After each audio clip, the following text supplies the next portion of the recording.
Olá! Vamos mergulhar hoje num assunto que mexe com todo mundo: impostos no Brasil. Mas o mais importante, vamos entender como navegar nesse universo de uma forma totalmente legal e, claro, muito mais eficiente. Este vai ser o nosso guia prático sobre planejamento tributário. É, quem nunca sentiu esse peso, não é mesmo? A carga tributária no Brasil é, sem dúvida, um desafio enorme. Mas a boa notícia é que existem caminhos inteligentes e, reforçando, caminhos legais para a gente gerenciar isso melhor. Então, o que é, afinal, esse tal de planejamento tributário? É fundamental deixar uma coisa bem clara aqui.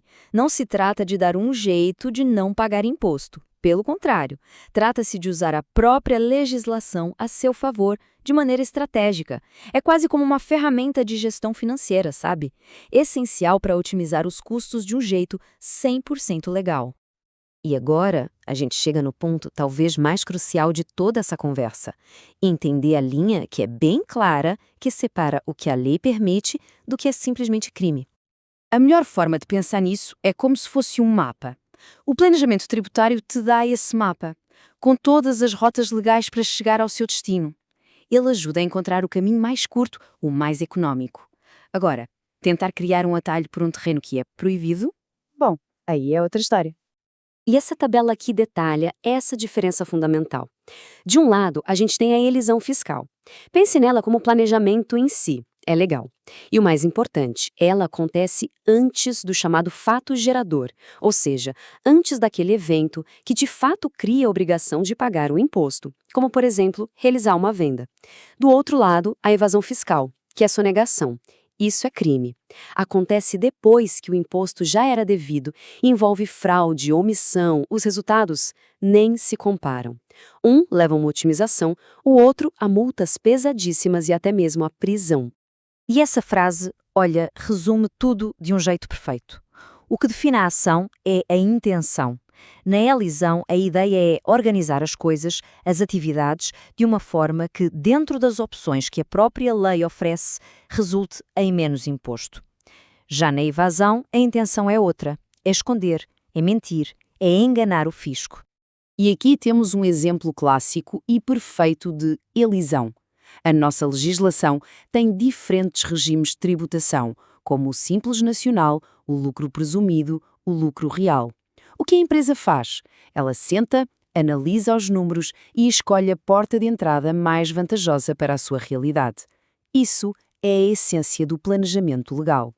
Agora, em total contraste, um caso claro de evasão.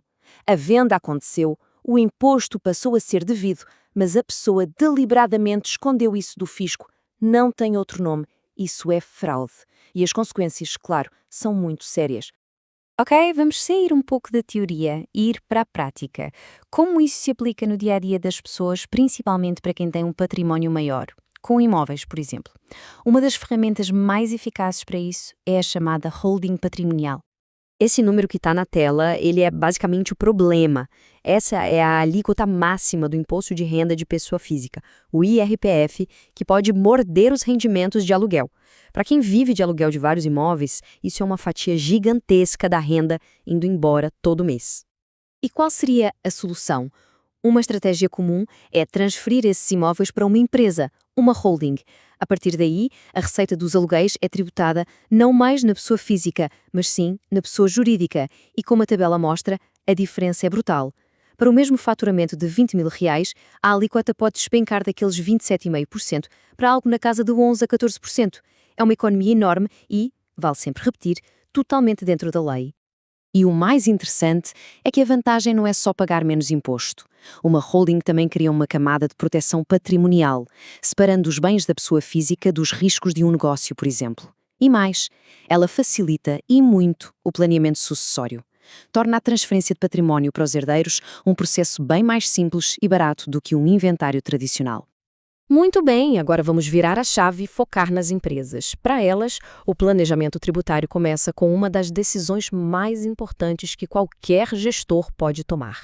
Essa escolha, logo de cara, pode simplesmente definir a saúde financeira de um negócio.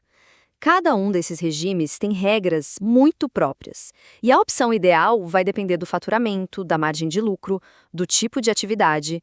Uma escolha errada aqui pode significar pagar milhares, às vezes até milhões, a mais em impostos todo santo ano. Vamos ver um estudo de caso rápido. Imagine um colégio. No Simples Nacional, a regra é clara. Quanto maior o faturamento, maior a alíquota de imposto. Então surge a pergunta: em vez de operar como uma única empresa gigante, seria possível dividir o colégio em 3 CNPJs menores? Um para o ensino infantil, um para o fundamental, outro para o médio? Isso poderia manter cada empresa numa faixa de imposto mais baixa? A resposta: talvez. Como os passos mostram, a estratégia pode ser válida, mas tem que ter uma justificativa de negócio real para cada empresa existir separadamente e um cuidado enorme com as regras para não burlar o limite de faturamento somado. Bom, e agora que a gente está se encaminhando para o final, é importante amarrar tudo isso e reforçar por que essa discussão é tão relevante, especialmente no cenário que a gente vive hoje.